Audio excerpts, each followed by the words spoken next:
So let's see question number 11. Yes, sir. Question number 11 तो यार काफ़ी स्टैंडर्ड क्वेश्चन था. नंबर थ्योरी का काफ़ी रिपीटेड टाइप का कॉन्सेप्ट है ये, है ना.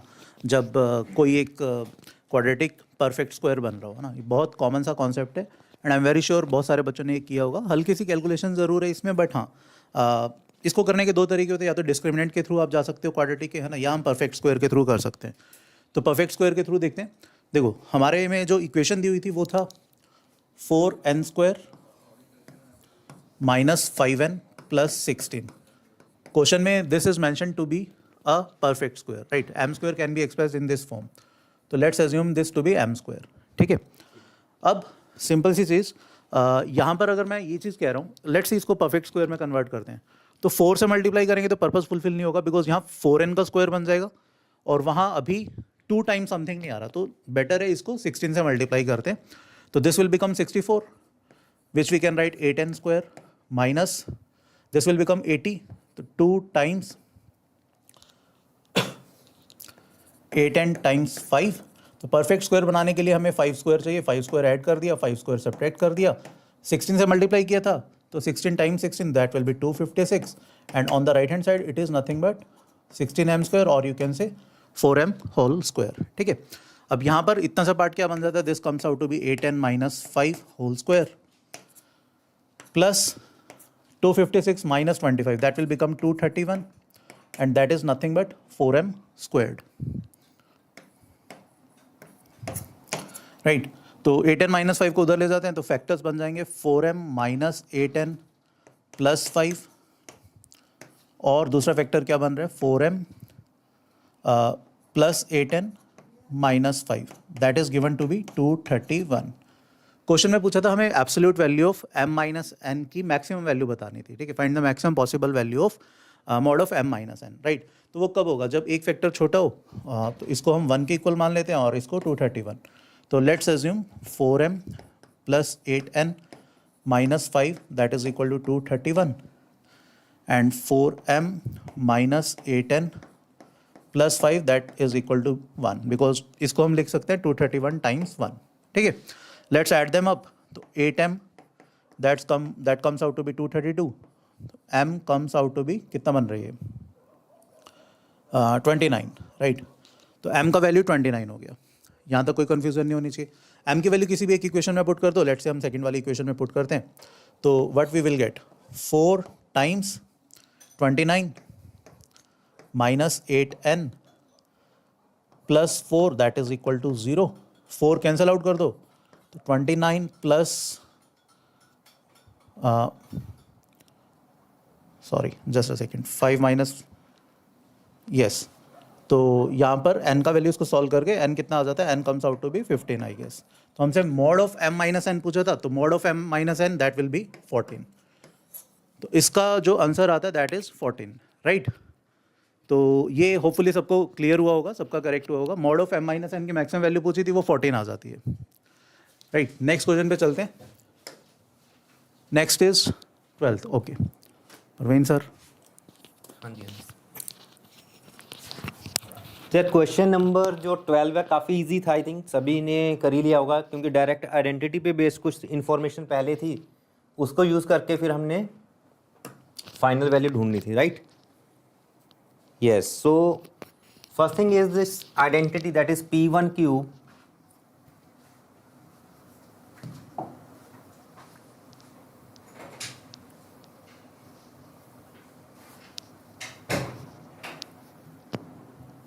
that is p1 cube plus p2 cube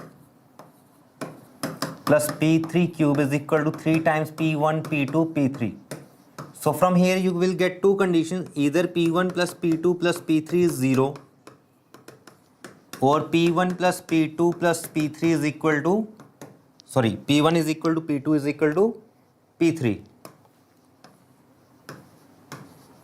right. So we have two conditions here, either these are equal or their sum is 0, right. So now if you see this one, p1 plus p2 plus p3 is equal to 0 and it is given that a, b, c are integers and c is odd. So if we see whether this sum can be 0 or not. So we have Px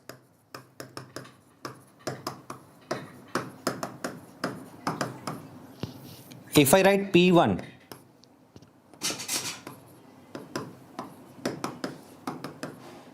P2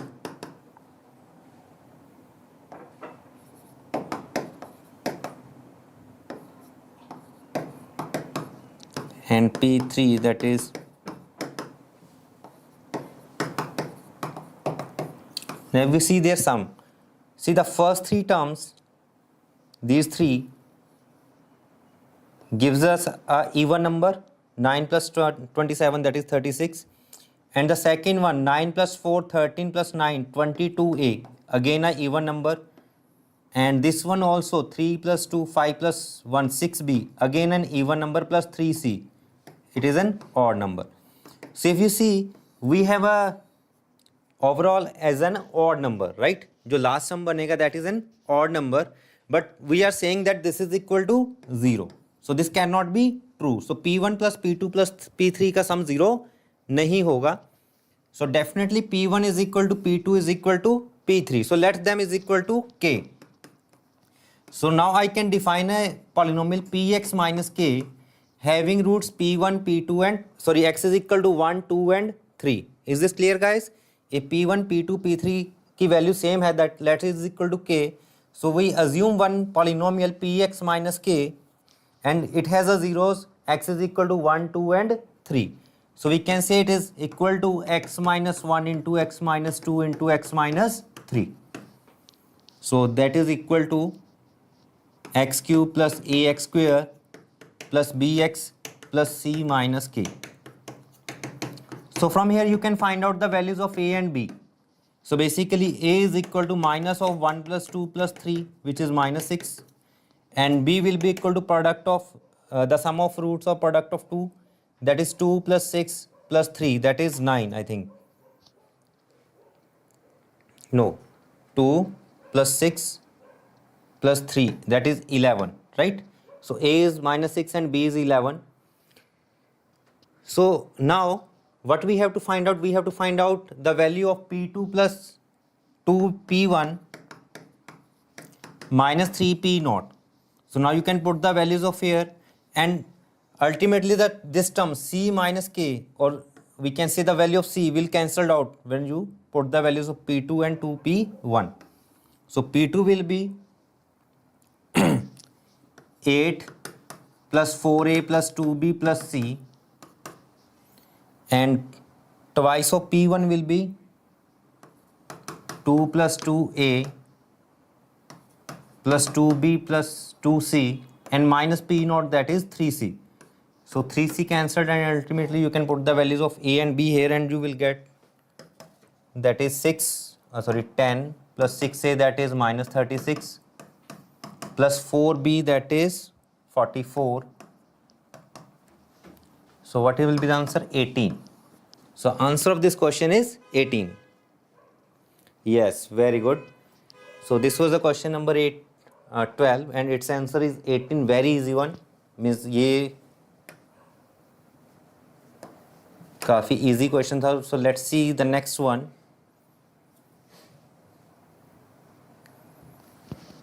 So in this we have given a x radii.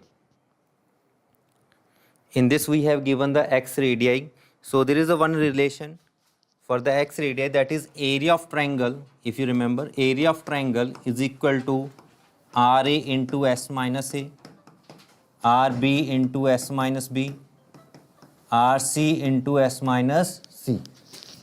Right? So that we have a relation.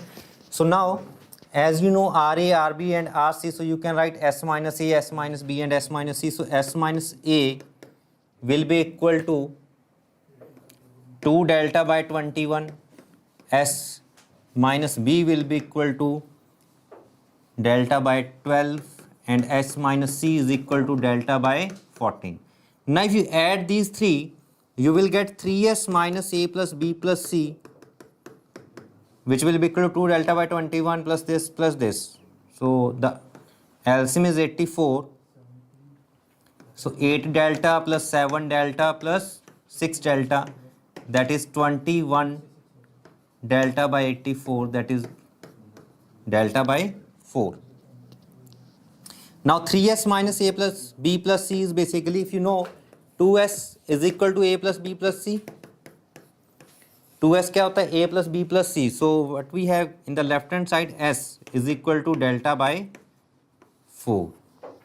Now we got the value of delta, sorry, s, that is delta by 4. Now ultimately we can use the area formula, that is delta is equal to root of s into s minus a, s minus b and s minus c. Now you put the values of s, s minus a, s minus b, s minus c in terms of delta, you will get the value of delta is equal to 84, right? So once you will get the value of delta, you can find out the value of s minus a, s minus b, s minus c. So s minus a is equal to 8, s minus b is equal to 7, s minus c is equal to 6. Now by adding again them, is s is equal to 8 plus 7 plus 6, that is 21. Now we got the value of s, so you can find out a, b, c.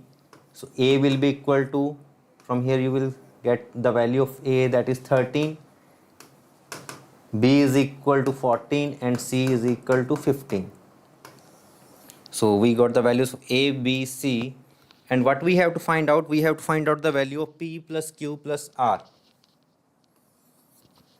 So p plus q plus r we can get, as we have x cube minus px square plus qx minus r, and it has the roots a, b, c, as a, b, c are the sides and the roots of this equation, right? So to get p plus q plus r, we can put the value x as minus 1. अगर हम x को -1 put करेंगे, we will get -1 minus p minus q minus r is equal to, यहाँ पे भी minus put कर दोगे, so minus common आके क्या आ जाएगा? 1 plus a, 1 plus b, 1 plus c. Now a, b, c values we can put here. So a is 13, 14 into 15 into 16. So finally minds will cancelled out, and what we get? We get p plus q plus r is equal to 14, 15, 16 into -1, right? Minus will cancelled out, so यहाँ वाला +1 इधर आके क्या हो जाएगा? Minus. So 14 into 15 into 16 minus 1. So we have to find the root of this. Root of p plus q plus r will be equal to root of this value. क्या आएगा बच्चों इसका आंसर? हाँ जी, इसका अप्रॉक्सीमेट आंसर कितना आ जाएगा? चलिए इसका आंसर क्या लिखा हमने? 13. So its approximate value is 58. So the answer of this question is 58. Very good, shabash. So this was the question number 13. Again, not a very difficult one. So let's see the next question. In this we have a triangle ABC in a XY plane where B is at the origin, and let BC be produced to out D. तो बच्चे ये वाला question है, काफ़ी प्यारा सा question है. Means ये मीडियन के ऊपर बेस्ड है, सेंट्रॉइड के ऊपर बेस्ड है. जैसे एक क्वेश्चन ने पहले भी करा था, that is question number 5, that is again on centroid. This is also on centroid. So what we have here, a point B is at origin, right? So let's say this is B and these are, sorry,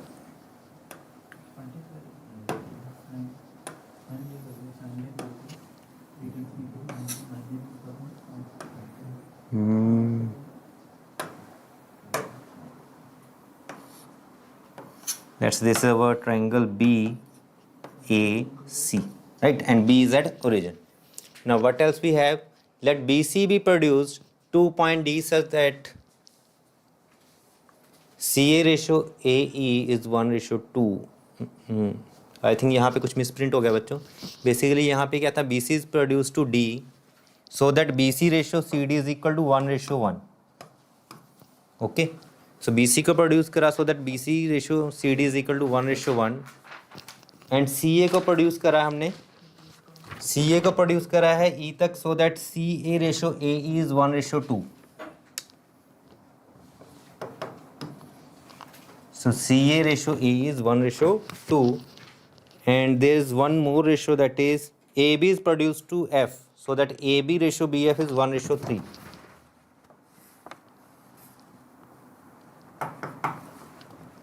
So point F is not visible na. So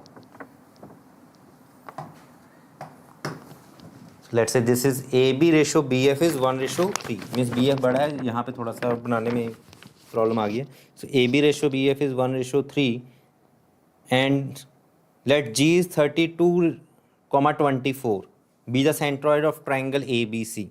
ABC का हमें centroid given है क्या G, जिसके coordinate भी given है, and K is the centroid of triangle DEF. So D E और F triangle का centroid क्या है K. So we have to find out the distance between G and K. So first thing what we do, we first find out the centroid of the triangle DEF, right? So now if you see BC ratio CD is 1:1. So we can say that if we join AD, AC is the median of the triangle ABD, right? So it is 1:1 and what is the ratio here, that AB ratio BF is 1:3, right?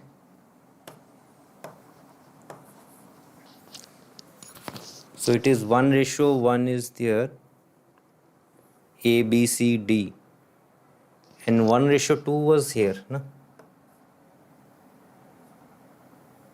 Yes, this is 2:1, AC ratio AE.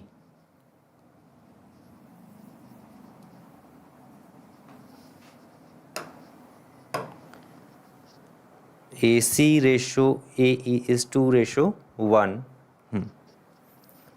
So if I join these points E and B, so in triangle EBD, EC is a median, and this point A divides EC in 2:1. In triangle ABC, C is a midpoint, EC is a median, and A is dividing the median 2:1. Then what we can say about the point A?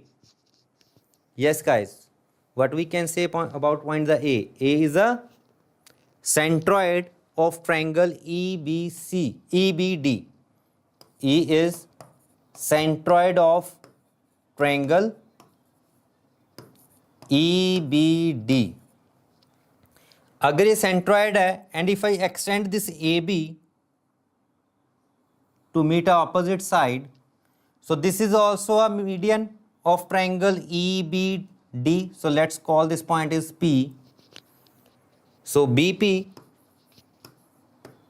is median, and also A divides BP in 2:1. A divides BP in 2:1. So if I say it is 2x, then this will be x. Now we know that AB and BF ratio was 1:3. AB ratio BF is 1:3.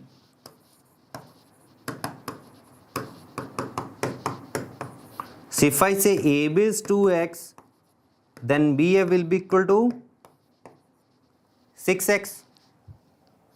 If B is 2x, then BF is 6x. So now this is 6x, this is 3x. So what we have, FB by BP is 6x by 3x, that is 2:1. तो कुछ कुछ median जैसी चीज़ लग रही है. This ratio is 2:1. And again, what we can say about this point P, as we extend BA to P, हमने किसको extend करा था? BA को P पे एक्सटेंड करा था, और A क्या था? सेंट्रॉइड. सो अगर हम सेंट्रॉइड से ज्वाइन करके आगे एक्सटेंड करेंगे तो वो कहाँ पे जाके मीट करेगा? मिड पॉइंट पे. So this P point is basically a mid point, क्योंकि हमने B से सेंट्रॉइड को मिलाया. A was the centroid of this triangle EBD. EBD का सेंट्रॉइड था, so this P is a mid point. So FP is a median, and this B dividing this in 2:1. So what we can say about this point B? B is the centroid. B is the centroid of triangle EFD. And B के coordinate क्या थे? 0,0. G के coordinate क्या है? 32,24. So what should be the distance between B and G? That is 32 square plus 24 square. So you can take 8 common. So that is 8 times root of 4 square plus 3 square. That is 8 5s are 40. So the distance between G and K is 40. So इस question को देखो, पहली बार देखने में ऐसा लगता है कि कुछ कोऑर्डिनेट ज्योमेट्री यूज़ होगा, बट द फर्स्ट थिंग और द इम्पॉर्टेंट चीज़ ये है कि हमें पहले क्या है? सेंट्रॉइड को लोकेट करना है using the properties of centroid and the mid points. तो अगर आप इसको ध्यान से ऑब्जर्व करते तो you can easily find out the centroid of the bigger triangle, right. So I hope ये आपको क्लियर हो गया होगा, एंड काफ़ी बच्चों ने कर भी लिया होगा. So that is a very good thing. Now the question number 15. तो ज्योमेट्री के देखो लगातार 3-4 क्वेश्चंस आए, और ये तीनों चारों मतलब ठीक थे, अच्छे थे. ऐसा नहीं था कुछ आउट ऑफ द बॉक्स सोचने वाली चीज़ें थी, काफ़ी मीन्स सिंपल से कंसेप्ट से थोड़ा सा, पर ये है कि बैठ के सोचने वाली चीज़ थी, ऐसे नहीं कि एकदम से स्ट्राइक कर जाता. तो जैसे ये वाला क्वेश्चन है, इसमें अपने को क्या गिवन था? Square, unit square. अच्छा, इसमें जो पहले वाली चीज़ है वो हमने काफ़ी बार करी भी हुई है, maybe in the sessions, in the test. Like जो ट्रायंगल इन्होंने बोली हुई है जिसका पेरीमीटर 2 है, तो अगर आपको याद हो तो उसमें आप एक जो ट्रायंगल है उसका एंगल 45 डिग्री प्रूव करते हो. इवन असाइनमेंट में ऐसा क्वेश्चन जिसमें आप 45 डिग्री इसका जो है एंगल ढूंढ के लेके आते हो. मीन्स एक स्क्वायर है जिसका साइज क्या है, मीन्स साइड लेंथ क्या है 1, और एक ट्रायंगल बन रही है MCN. सो इफ आई से ABCD is a unit square, and let's say this is a triangle MCN having a perimeter is 2. तो ये ट्रायंगल बनती है ACM. ये जो एंगल आता है दैट इज 45 डिग्री. कितने बच्चों को याद है ये काफ़ी कॉमन चीज़ है, इवन असाइनमेंट में था कि ये वाला एंगल क्या आता है? 45 डिग्री आता है. ईजी बहुत है मीन्स ढूंढ पाना. लेट्स से अगर ये x था, ये y, then this will be 2 - x - y, right. And if CM is x, then MB is 1 - x and CD is 1 - y. So now I rotate this thing, or we can say we pick this triangle AD. I think this point is N, na? MCN was the triangle. So if we pick this triangle ADN and to put it here,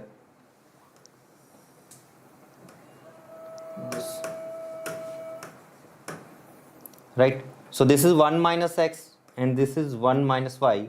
Now if you see the triangles AMN and ANM, AMN dash, triangle AMN dash and ANM, are they congruent? Because this MN dash length is equal to MN, and AN is already equal to AN dash because we shift that triangle to here, right? And the other side is AM is equal to AM. So these two triangles are congruent, ANM and AMN dash. So if I say this angle is alpha and this is beta, then this will be 90 minus alpha minus beta, and this angle is again alpha because हमने इसी को यहाँ पे shift करा. So as these two angles are these two triangles are congruent, so 90 minus alpha minus beta is equal to alpha plus beta. This angle is equal to this angle. So from here you will get alpha plus beta is equal to 45. So ये वाला angle भी क्या हो जाएगा ultimately 45. तो ये वाली चीज़ हमने प्रूव ऑलरेडी करी हुई है. तो जैसे ये चीज़ आई थी तो एक कॉन्फिडेंस आ जाना चाहिए था कि यार ये वाली चीज़ तो मेरे को पता है. उसके बाद क्वेश्चन को मैं स्टार्ट करूँगा. पहले जो चीज़ आती है पहले मैंने वो बना ली यहाँ पे. सो 45 डिग्री हम ले आए. अब नेक्स्ट चीज़ इसमें क्या कह रहा था कि हमने एक सर्कम सेंटर बनाया. Let O be the circumcentre of a triangle MAN. MAN का सर्कम सेंटर अगर आप बनाओ सो उसका सेंटर मैंने माना O गिवन था ES. सो MON एंगल कितना हो जाएगा बच्चों? If this angle MAN angle is 45, then this angle will be 90. This angle will be 90. Right. So अभी हमने ट्रायंगल के इसके बारे में बात करनी है MON, and this ON and OM are the circumradius of this triangle MAN. So in triangle, sorry,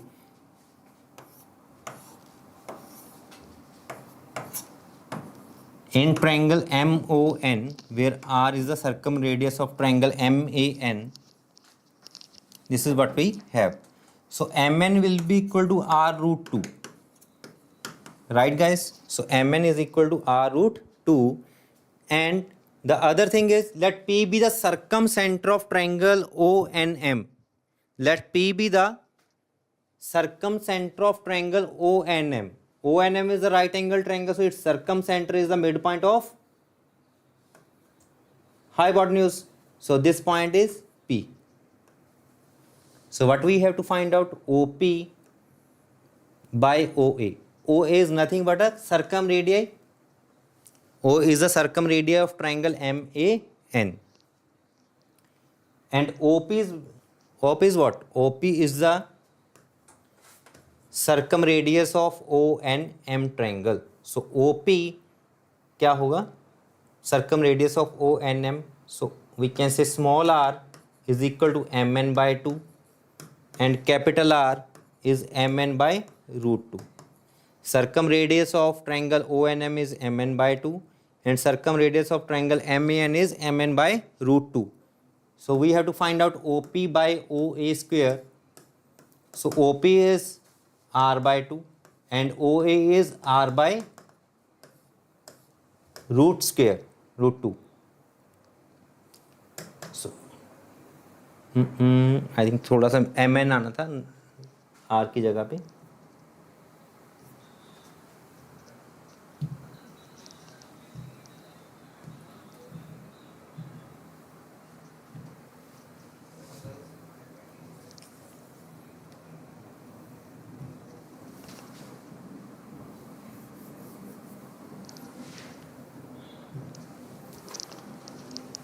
So this is MN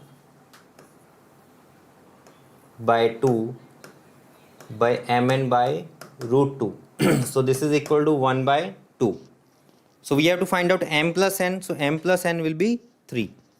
So question number 15 का आंसर क्या आ जाएगा? 3.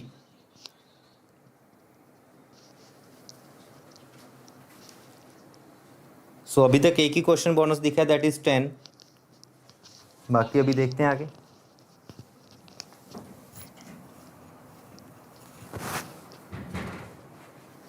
Question number 16. यार देखो, ये जो क्वेश्चन नंबर 16 है क्या कह रहे हैं? ये कह रहे कि 6 sides of a convex hexagon A1 A2 A3 A4 A5 A6 are coloured red. तो एक कोई भी कन्वेक्स हेक्सागन है, ठीक है, आप इसको रेगुलर भी मान सकते हो, कोई बहुत ज़्यादा फर्क नहीं पड़ेगा क्वेश्चन के स्टेटमेंट के अकॉर्डिंग, ठीक है. उसके सारे साइड्स को अपन ने रेड कलर कर दिया. अब each of the diagonal of the hexagon is coloured either red और ब्लू। जो डायगनल है उनको रेड या ब्लू कलर किया गया, ठीक है। If n is the number of colourings such that every triangle A I A J A K where आई जे के आपके 1 से 6 के बीच में has at least one red side, कम से कम एक रेड साइड होनी चाहिए। मतलब अगर तीनों ब्लू साइड हो जाती हैं तो हम उस चीज़ को नहीं मानेंगे। तो हमें निकालना है find the sum of the squares of the digits of n, ठीक है। तो देखो पहले तो एक रेगुलर हेक्सागन में कितने डायगनल्स होंगे, ठीक है। दैट विल बी 6 आपके पॉइंट्स हैं, है ना। 6c2 -6 कर दिया हमने, ठीक है। Number of possible sides by joining any 2 points minus sides कर दी, ये हमें डायगनल मिल जाएंगे, ठीक है। कितना बनता है 15 -6 9 हम आपके डायगनल्स हो गए। तो टोटल डायगनल्स 9 होते हैं, ठीक है। अब जैसे लेट से अगर मैं एक जो सबसे बड़े वाले डायगनल्स हैं एज इन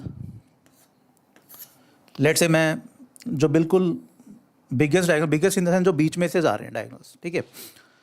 डायगनल्स का ही कलर ब्लू हो सकता है क्योंकि साइड्स का तो बाय डिफॉल्ट उसने कलर रेड कर दिया। तो diagonals can be red, can be blue, ठीक। अब अगर मैं ये जो बेसिकली ऑपोजिट वर्टिसेस को कनेक्ट कर रहा है डायगनल, उस डायगनल की बात करता हूँ।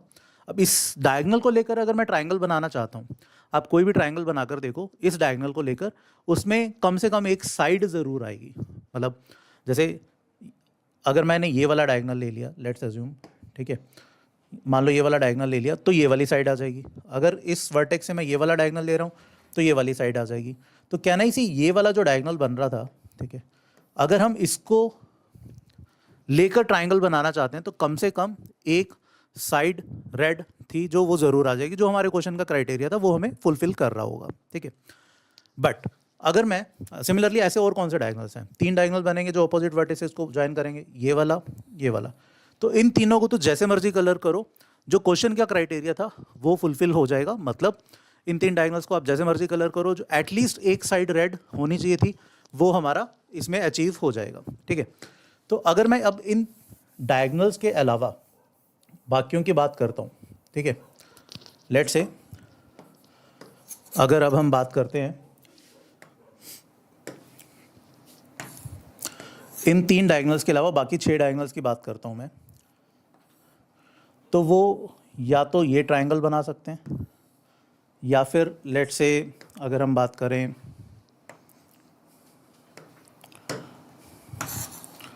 ये वाली ट्रायंगल बना सकते हैं। ये वो 6 डायगनल्स हैं, ठीक है। अब हमें चाहिए थी ट्रायंगल में एटलीस्ट एक साइड का कलर रेड ज़रूर होना चाहिए, ऐसा नहीं होना चाहिए कि तीनों साइड्स का ब्लू हो गया, ठीक है। और अगेन बाय डिफ़ॉल्ट जो साइड्स थी उनका कलर तो रेड किया ही हुआ है, तो वो तो अपना उनमें तो नंबर ऑफ वेज का कोई पॉइंट ही नहीं है।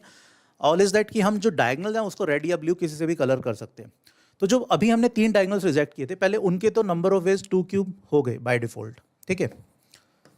मतलब उनको जैसे मर्जी कलर करो, हमने देखा अभी कि उनसे जब भी हम ट्रायंगल बनाएंगे तो हमेशा एक ना एक साइड रेड आ ही रही है, तो वो हमारी गिवन कंडीशन को सेटिस्फाई करा रहे हैं।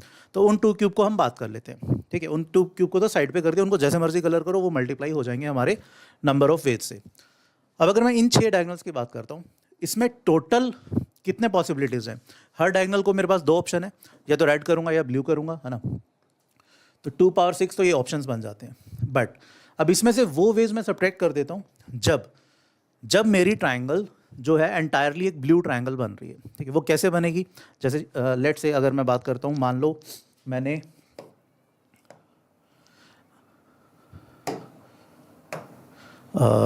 लेट से एक ट्रायंगल मैंने ये उठाई,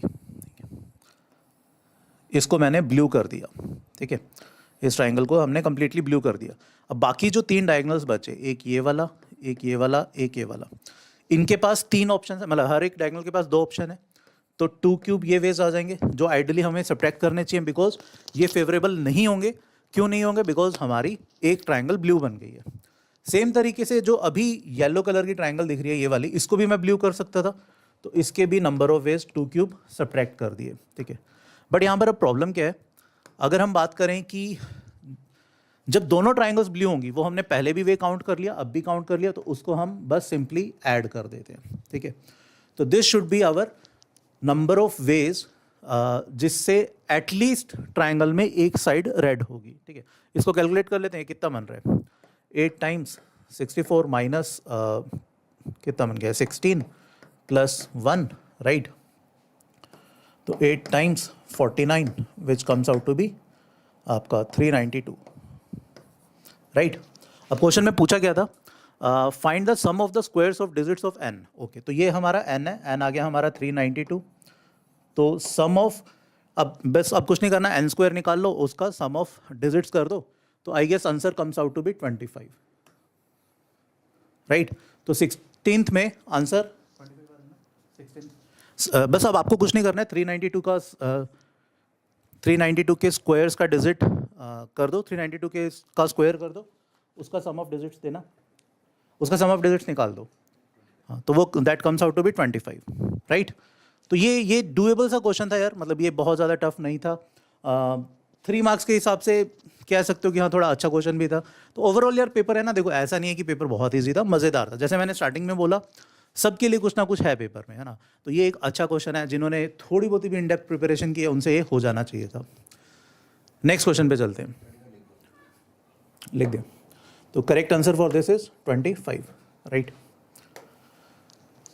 अब ये वाला जो क्वेश्चन है ये भी एक अच्छा क्वेश्चन है, सीक्वेंस एंड सीरीज पर बेस्ड क्वेश्चन है, एंड इनफैक्ट थोड़ा बहुत बाइनोमियल भी यूज़ हो रहा है, ठीक है।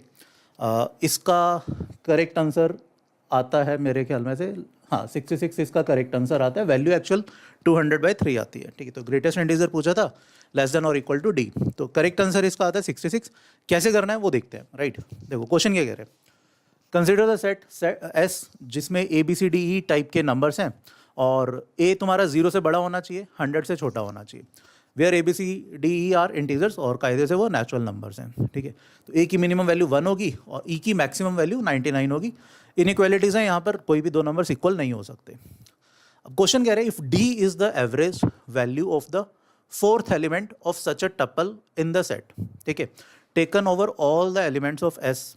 अब पहले तो इसका मतलब समझो, इसका मतलब क्या है, जितने भी हम एस बना सकते हैं, ठीक है, जिसमें ए आपका 0 से बड़ा है, B C D increasing order में है, और ई आपका 100 से छोटा है, ठीक है, जितने भी ऐसे 5 एलिमेंट्स के आप टपल्स बना सकते हो, ठीक है, उसमें 4th एलिमेंट बेसिकली जो डी की वैल्यूज आ रही हैं उनका हमने एवरेज निकाला, वो जो वैल्यू आई उसका ग्रेटेस्ट इंटीजर पूछा गया, ठीक है। तो ये क्वेश्चन है। तो अब देखो, अब इसको है ना थोड़ा ऐसे समझने की कोशिश करो, अगर मान लो पहले तो है ना टोटल नंबर ऑफ टपल्स देखते हैं, टोटल नंबर ऑफ वेज कितने हो सकते हैं, क्योंकि एवरेज के लिए हमें ये चाहिए होगा ना कि टोटल वैल्यू से डिवाइड करना पड़ेगा। टोटल वैल्यूज बताओ कितनी होगी, टोटल बेसिकली 1 से लेकर 99 वैल्यूज कंज्यूम हो सकती हैं, और हमें कोई भी 5 वैल्यू चाहिए और कोई भी दो इक्वल नहीं हो सकती, तो टोटल सिंपली 99C5, ये तो हमारी टोटल वैल्यूज आ गई, ठीक है। तो एवरेज निकालते हुए बाद में हम इससे डिवाइड करेंगे। तो अब हम क्या निकालेंगे, अब हम निकालेंगे कि भैया जो डी की जो बेसिकली 4th एलिमेंट था उसका across all tuples finally sum कितना बन रहा है, उसको मैं 99C5 से डिवाइड कर दूंगा तो मेरी एवरेज आ जाएगी राइट। तो अब देखो हमने क्या किया, मैंने ई को कंसिडर किया 99 राइट। अगर मैं ई को 99 कंसिडर करता हूँ, ठीक है, तो और तो ई के लिए एक ही ऑप्शन बनता है, तो डी की वैल्यू बेसिकली कितनी बन जाएगी, डी की वैल्यू लेट्स अज्यूम डी की वैल्यू हमने ली 98, ठीक है। तो ई के लिए एक ही ऑप्शन है 1, ठीक है। ए बी सी के लिए कितने ऑप्शन बन जाएंगे, ए बी सी के लिए आपके पास 1 से लेकर 97 आप कोई भी 3 वैल्यूज उठा सकते हो, तो उसको मैंने लिख दिया 97C3। एक सेकेंड रुको, ठीक है। तो 97C3 बेसिकली 1 से 97 में कोई भी 3 वैल्यूज उठाई, उनको ए बी सी को दे दिया इन इंक्रीजिंग ऑर्डर, ठीक है। डी को हमने माना 98, ई के लिए एक ही ऑप्शन बचते, ठीक है। तो 98 बेसिकली जो डी की वैल्यू वो कितनी बार आई 97C3, ठीक है। तो वैल्यू डी की इफेक्टिव वेटेज कितनी बन गई इंटू 98 इंटू 1, ये डी की वैल्यू है, ये ई की वैल्यू है, ये वाली वैल्यूज ए बी सी की है, ठीक है। इसके अलावा अब जब डी की वैल्यू होगी 97, तो उससे पहले ए बी सी 1 से लेकर 96 तक कुछ भी हो सकता है, 1 से लेकर 96 तक मतलब ये बेसिकली 96C3 कैलकुलेट कर लिया राइट, इंटू डी की वैल्यू इंटू ई के पास अब दो ऑप्शंस बन गए, ई कैन बी आइदर 98 और इट कैन बी 99, ठीक है। तो this is the effective value जो डी हमें प्रोवाइड करेगा टपल्स में, इतना सम हमें प्रोवाइड करेगा जब डी की वैल्यू 97 बन रही है। सिमिलरली जब डी बनेगा 96, तो इनिशियली 95 C3 वैल्यूज़ बन जाएंगी एंड D की वैल्यू 96 एंड अब E के पास कितने ऑप्शन आ जाएंगे? E के पास E कैन बी 97, 98, 99. तो बेसिकली E के पास there are 3 options and so on.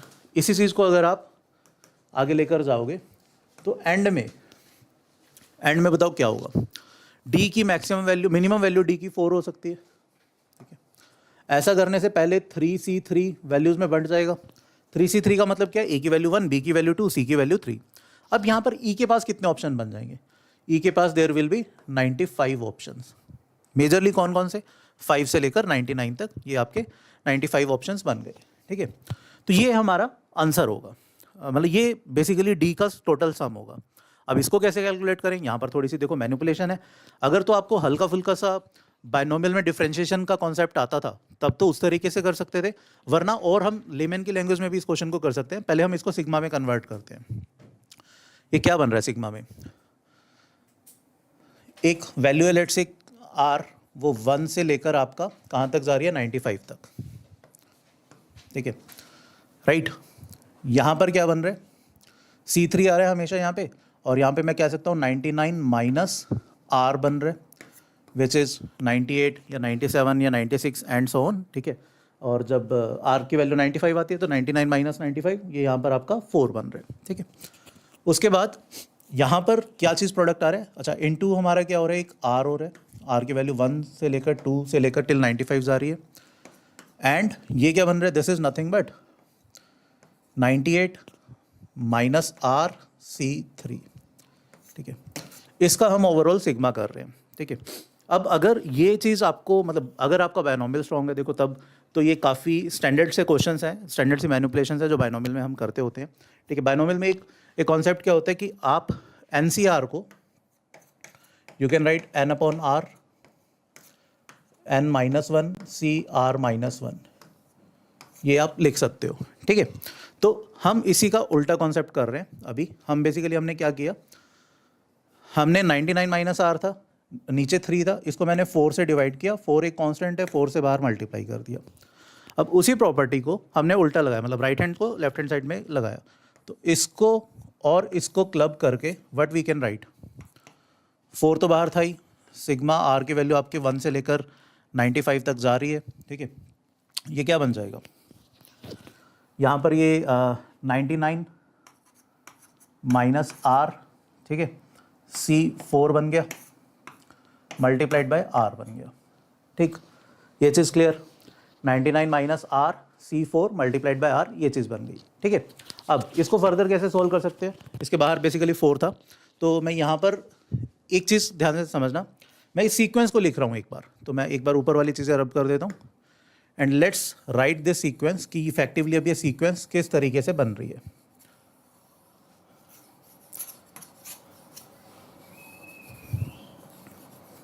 ठीक है, तो पहले तो हम ये सिग्मा यहाँ पर लिख देते हैं. ये था 4 times summation of R equal to 1 to up to 95, right.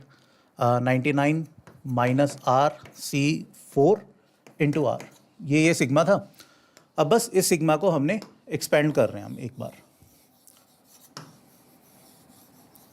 मतलब बेसिकली टर्म्स लिख रहे हैं, वहाँ से आपको थोड़ा सा आइडिया लग जाएगा कि क्या हम करना चाह रहे हैं. और ये देखो इसके बहुत बेटर वेज हैं, डिफरेंशिएशन वगैरह के थ्रू बहुत जल्दी हो जाएगा. बट हाँ, लेमन की टर्म्स में इसको कैसे किया जा सकता था? जैसे इस सीक्वेंस को मैं अगर एक्सपेंड करूँ तो ये क्या बनेगा? R की वैल्यू 1 है, तो 1 multiplied by 98 C4, right, plus 2 times 97 C4 plus 3 times 96 C4 plus 4 times 95 C4 plus and so on. ठीक है, अब इसको हम है ना इसी सीक्वेंस को ब्रेक कर रहे हैं. पहले सबकी एक एक टर्म ली, मतलब 98 C4 plus 97 C4 plus 96 C4 plus and so on till last term क्या बनेगी आपकी? 4 C4, राइट. यहाँ पे 95 4 C4 है. ठीक है, अब 2 टाइम्स 97 C4 था, एक 97 C4 हमने कंज्यूम कर लिया, तो एक 97 C4 बचता है. फिर 96 C4 plus and so on till 4 C4. फिर 96 से स्टार्ट किया, 96 C4 plus and so on till 4C4। फिर यहाँ पे 96 3 बार था, देखो तीनों बार लिख दिया। अब 95 एक बार और आना है तो 95 से स्टार्ट होगा, C4 plus and so on 4C4 and so on, ऐसे चलते चलते फाइनली आ गया यहाँ पे नीचे 4C4 एंड में एक 4C4 बन गया। ठीक है, अब अगर हम बात करें इस सीक्वेंस का सम पहले वाले का, ठीक है, इससे जस्ट पहले क्या होगा 5C4। 4C4 को मैं 5C5 भी लिख सकता हूँ बिकॉज बोथ आर 1, है ना। तो आपने एक प्रॉपर्टी पढ़ा होगा NCR plus NCR plus 1, this is nothing but N plus 1 CR plus 1। ये बाइनोमियल में एक प्रॉपर्टी पढ़ा होगा NCR plus NCR plus 1, that is N plus 1 CR plus 1। तो 5C4 plus 5C5 that will B 6C5 and फिर and so on, मतलब 6C5 plus 6C4 that will B 7C5 and so on. तो ये 98C4 plus 98C5 this will become 99C5।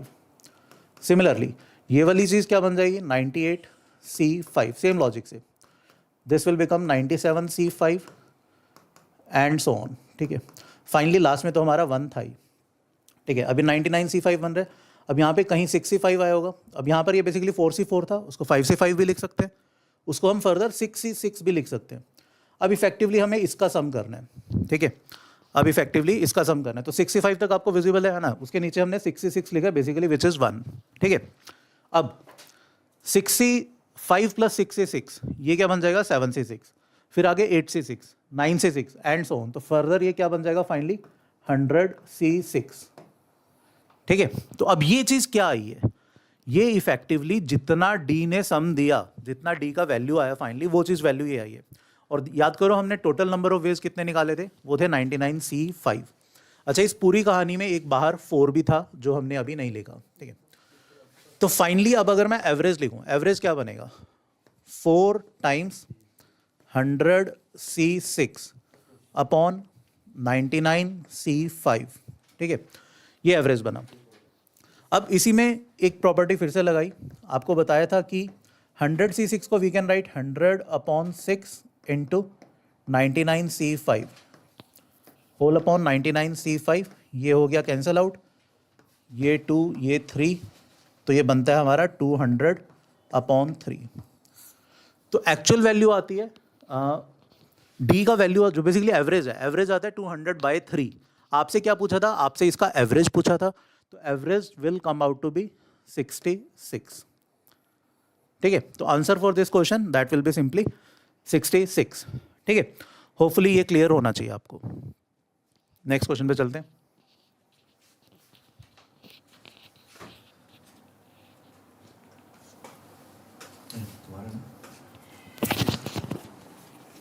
Okay, 18th में यार अभी थोड़ा सा कंफ्यूजन हो रहा है, so we are just still checking this. So 18th को बाद में डिस्कस करते हैं। So will do 19th। ये आप करोगे सर? दोनों कर लेते हैं सर। आ जाओ, चलो। देखो क्वेश्चन ये क्या कह रहा था, इसमें Pn जो है, Pn denote the product of the digits in n and Sn denote the sum of the digits in n। Just a second,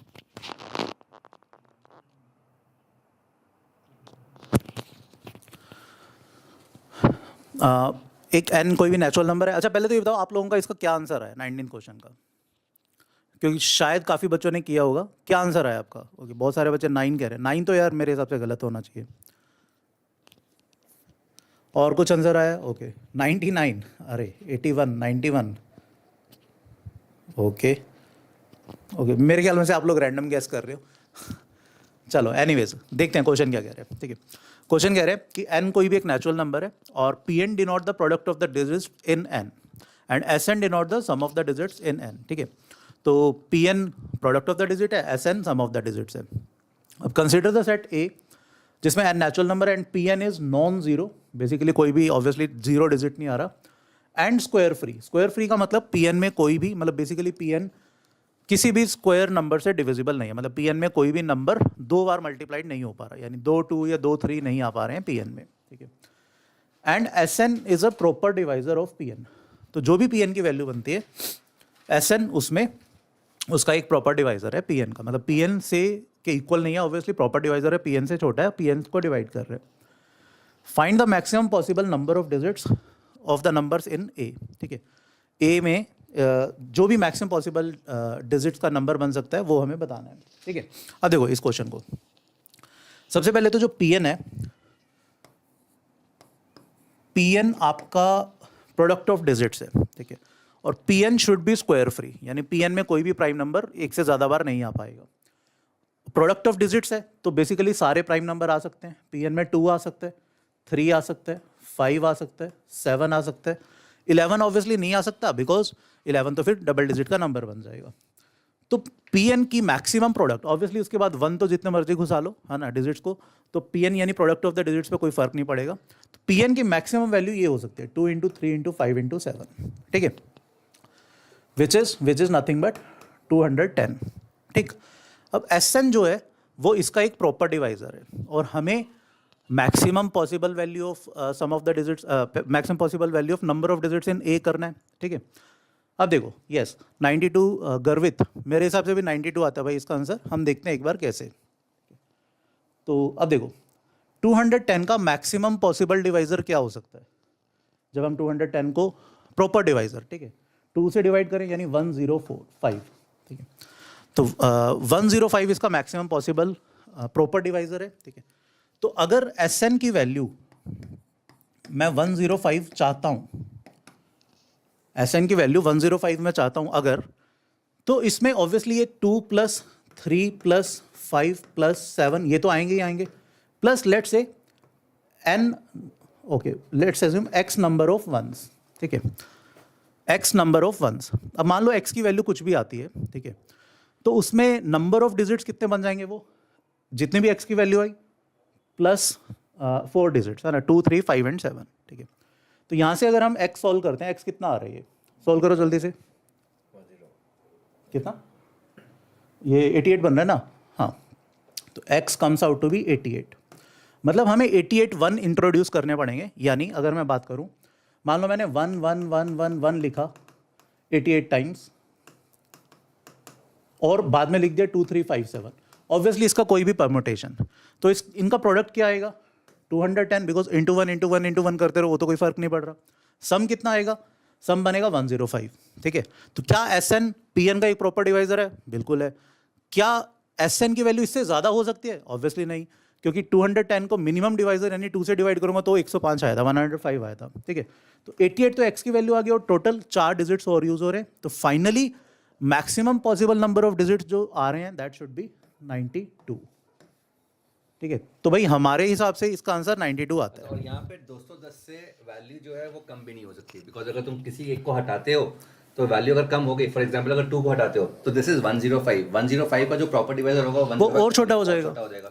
3 को हटाते हो तो 70 है, वो तो वैसे ही हम तो 70 से बहुत ऊपर की बात कर रहे हैं, 105 की बात कर रहे हैं। सो देखो इसमें है ना बहुत सारे बच्चों का 57 भी आंसर आया होगा, 57 करेक्ट नहीं है, ठीक है। शायद बहुत सारे बच्चों ने ये सोच लिया कि 105 आ रहा है और 105 तो हमारे 100 से एक्सीड कर जाएगा, बट ऐसा नहीं है, ठीक है। तो इसका करेक्ट आंसर 92 आता है, राइट। तो आगे बढ़ते हैं भाई। अच्छा इसको एक बार अभी इसमें आपने वो ठीक कर दी थी इसको, बाकी क्वेश्चंस की एक मिनट गाइस, इसको थोड़ा सा हम ठीक कर लेते हैं बिकॉज अभी टाइपिंग चल रही है एज वी आर सॉल्विंग, तो ओके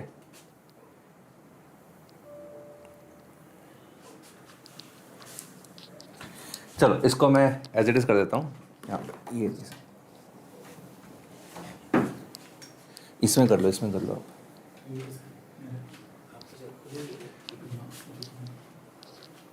चलो सो will discuss this.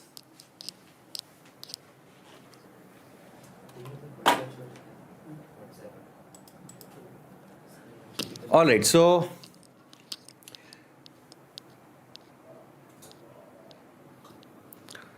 for any finite non-empty set x of integers, let maximum x denote the maximum element of x and this denotes the number of elements in x। और दो equation दी हुई हैं, एक equation है maximum में into mod of b is 12 and mod of a into maximum b is 11। ठीक है, and क्या बोल रहा है, n is the total number of ordered pairs, तो कितने ऑर्डर्ड पेयर्स बनेंगे, this is what we need to find. तो क्या आंसर आ रहा है गाइस, क्या आंसर आ रहा है फटाफट से इसका, what is the answer to this? Alright, so let us solve this, इसको सॉल्व करने की कोशिश करते हैं। Maximum a into mod of b, mod of b मतलब number of elements of b। तो यार यहाँ पर ना बहुत ही लिमिटेड ऑप्शंस बनेंगे। For example this into this is 11, हो गया सर, वो कर दूँ मैं पीपीटी मोड में कोई बात, ठीक है, यहाँ पे खोल लो, यहाँ खोल लो, वो जो मैंने शेयर की थी पीपीटी उसको, नहीं मेल पे शेयर की थी। चलो, तो यार ये तो पहले प्राइम ही है, ठीक है, तो पहले इसको देख लेते हैं। So mod of a into maximum b is 11, तो दो ही ऑप्शंस बनेंगे, 1 11 11 1, ठीक है। एंड दूसरी इक्वेशन पैरेलली खोलते हैं। सो दूसरी equation is maximum a into mod of b is 12। So maximum a mod of b अगर 12 है तो what are the options which are going to get formed. So options कौन कौन से बनने वाले हैं? सो हम स्टार्ट करते हैं यहाँ से 12 1 से 6 2 4 3 3 4 2 6 and 1 12। So these are the possible option जो यहाँ पर बनेंगे। अब एक एक करके केसेस लेते हैं, let us take the cases one by one. So हम यहाँ पे शुरू करते हैं, जब let us discuss the case जब ये वाला है, पहले ये वाला केस देखते हैं। Number of elements in A is 11, number of elements in A is 11, and यहाँ पे ये वाले केसेस करते हैं। भाई यहाँ पर सोच के बताओ, अगर नंबर ऑफ एलिमेंट्स इन ए अगर 11 है तो बोल सकता हूँ कि ये सारे के सारे केसेस खत्म हो गए। नंबर ऑफ एलिमेंट्स इन ए अगर 11 है, नंबर ऑफ एलिमेंट्स इन ए अगर 11 है, यहाँ पर जो एलिमेंट्स हैं यहाँ पे दिया हुआ ना, ऑर्डर्ड पेयर्स,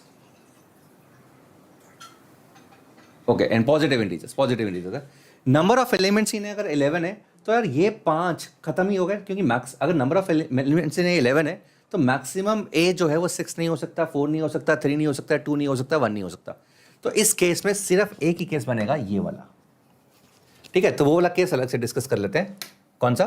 ये वाला। सो मॉड ऑफ ए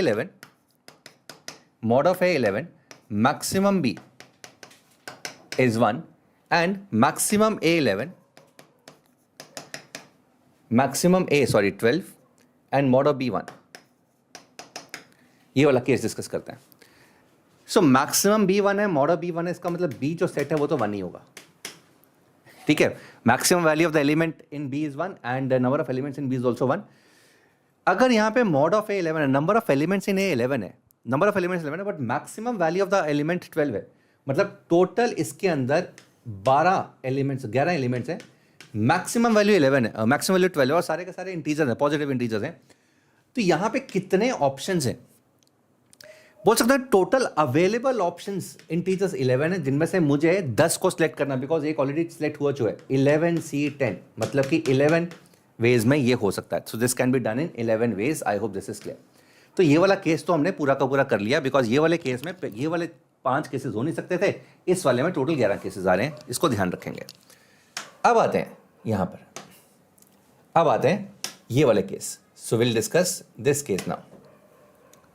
इसको दूसरे कलर से कर लेते हैं, ओके, दिस वाला case. So mod of A is 1, maximum B is 11, ये वाला केस।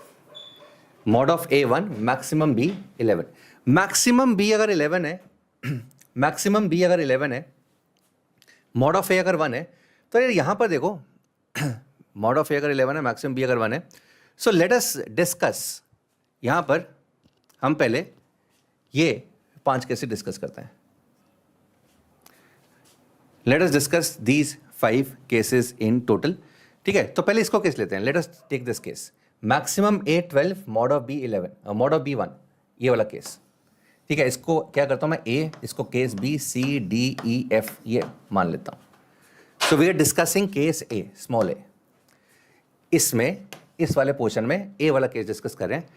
मॉड ऑफ ए 11 है, मैक्सिमम ए 12 है, इसका मतलब ए जो सेट है वो तो 12 ही होगा।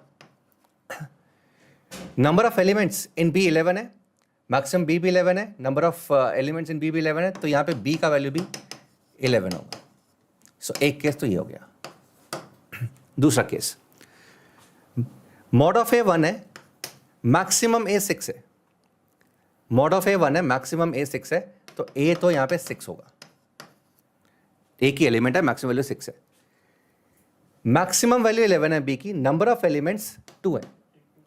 नंबर ऑफ एलिमेंट्स अगर 2 है और मैक्सिमम वैल्यू 11 है, ठीक है, दो ही एलिमेंट्स है, मैक्सिमम वैल्यू 11 है और दो ही नंबर ऑफ एलिमेंट्स हैं, तो बोलते हम 10 चॉइसेस हैं, उनमें से एक सेलेक्ट करना, तो 10C1 वेज में सेलेक्ट कर सकते हैं.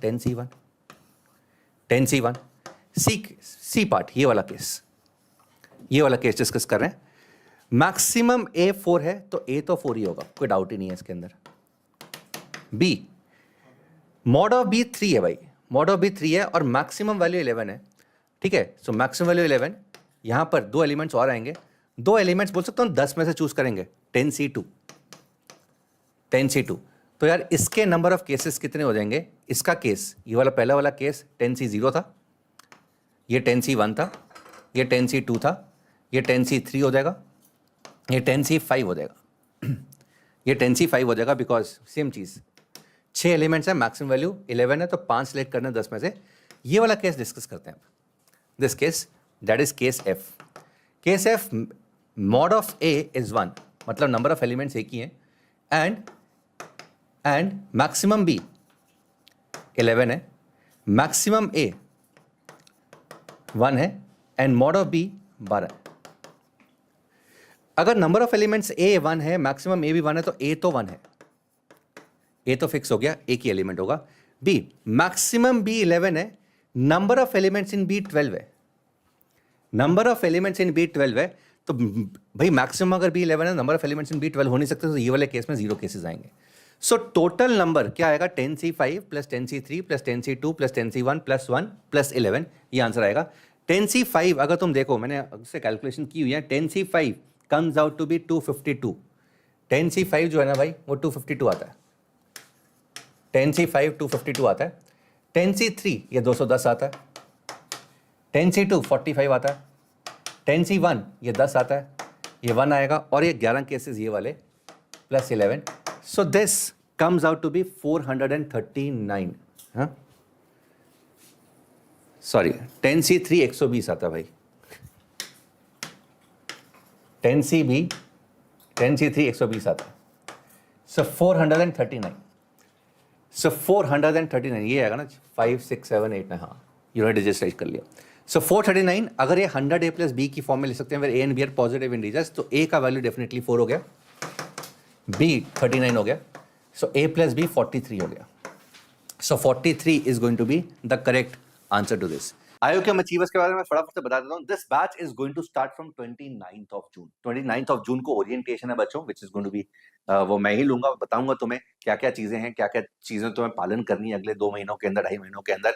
And the batch days are Monday, Tuesday, Thursday, Friday and Saturday.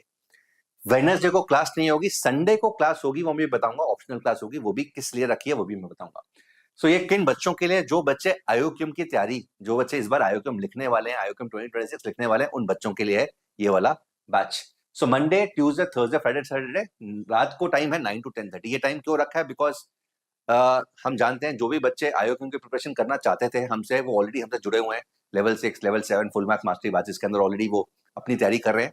तो ये बैच स्पेसिफिकली उन बच्चों के लिए रखा गया है जो टाइम शाम को नहीं दे पाते हैं.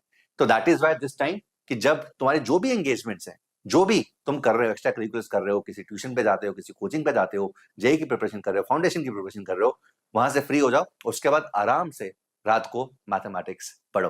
एंड वो मैथमेटिक्स अलग होगा, वो मैथमेटिक्स पढ़ने में मजा आएगा, एंड बहुत सारी चीजें उसके लिए हमने की है. यहां पर हम क्या करने वाले हैं? We are going to cover the entire syllabus. जो भी IOQM का सिलेबस है, 40 लेक्चर्स के आसपास हम कवर करने वाले हैं.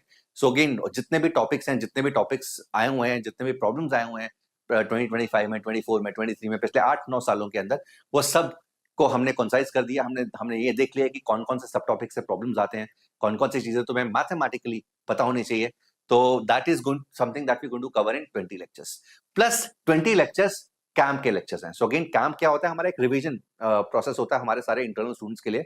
तो जहां पर हम एक तरह से रिवीजन करवाते हैं, प्रॉब्लम सॉल्विंग करवाते हैं अच्छे लेवल की और अच्छे लेवल की, सो दैट तुम्हें अच्छा आइडिया हो। यहाँ पे बहुत सारे टेस्ट भी होते हैं, सेकंड टेस्ट में हम यहाँ पे भी लेंगे, बट यहाँ पे भी बहुत सारे हम टेस्ट लेंगे, सो दैट तुम्हें हर एक वैरायटी का, हर एक पैटर्न के बारे में आइडिया लगे कि अगर मुश्किल टेस्ट आता है तो तुम्हें क्या करना है, आसान टेस्ट आता है तो तुम्हें क्या करना है। एंड अगर तुम आरएमओ के लिए क्वालिफाई होते हो तो ये 20 लेक्चर्स एडिशनली तब तुम्हें दिए जाएंगे, right. So this is only if you qualify to write RMO, this is going to be additional help that is going to be provided by us. 10 practice tests इसके अंदर होंगे, so इसके अंदर 10 practice tests होंगे plus इसके अंदर 15 test और होंगे, so total of 25 टेस्ट तुम्हें मिलेंगे। एंड ऑफ कोर्स आरएमओ के अंदर तो बात की बात है, वो जो सितंबर में रिजल्ट आएगा, उसके बाद अक्टूबर में रिजल्ट आएगा, उसके बाद आरएमओ के टेस्ट अलग से रहेंगे, ठीक है। तो यहाँ पे 3 टॉपिक टेस्ट है, 7 टॉपिक टेस्ट है, 3 फुल टेस्ट लेते हैं इसके अंदर, और यहाँ पे 15 तुम्हें फुल सिलेबस टेस्ट मिलेंगे, ठीक है। सो टेलीग्राम कम्युनिटी मिलेगी, अभी आज ही नोटिफिकेशन आया कि टेलीग्राम एक हफ्ते के लिए बैन हो गई, तो अच्छी बात है कि 29 और 30 तारीख को ये टेलीग्राम का बैन हट जाएगा, तो तब हम स्टार्ट करेंगे। जो बच्चे पहले से ऐड हो जाते हैं तो उनको हम टेलीग्राम में ऐड करते रहेंगे, right. So this is something.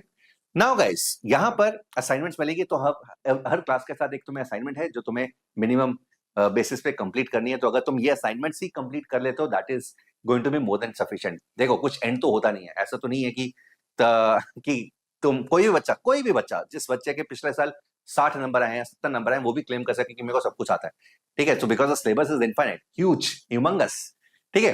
तो बट मिनिमम बेसिस पे अगर तुम ये असाइनमेंट्स कंप्लीट कर लेते हो तो तुम एक अच्छी पोजीशन पे होगे to score very good score in IOQM. And ये बहुत सारे बच्चों के साथ हमने देखा है, लास्ट ईयर भी पिछले 4 सालों से हम आईओक्यूएम अचीवर्स लैंड कर रहे हैं, एंड इनमें बहुत सारे अच्छे स्टूडेंट्स ने बैचेस लिया। फॉर एग्जांपल, एक स्टूडेंट था उज्जवल केसरी, जिसका लास्ट ईयर 2025 में रैंक 5 आया था जेई एडवांस के अंदर।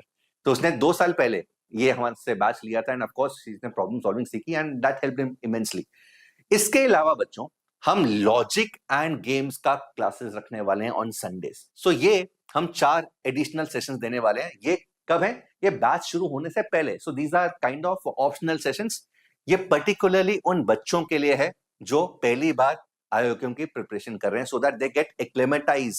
इस बैच का price is 7500 rupees. 7500 rupees is going to be the price. And अगर तुम, ये हमारी व्यूअर्स की आईओक्यूएम की बुक है, अगर तुम्हारे पास ये बुक चाहते हो फॉर एडिशनल प्रैक्टिस, हालांकि असाइनमेंट्स मिलेंगी तुम्हें, बट एडिशनल प्रैक्टिस चाहते हो, ये बुक के साथ ऑप्ट कर सकते हो। This is for 8000 rupees. ये बुक तुम्हारे घर में डिलीवर होगी, and the coupon code is ABMPRO। The link is there in the description box.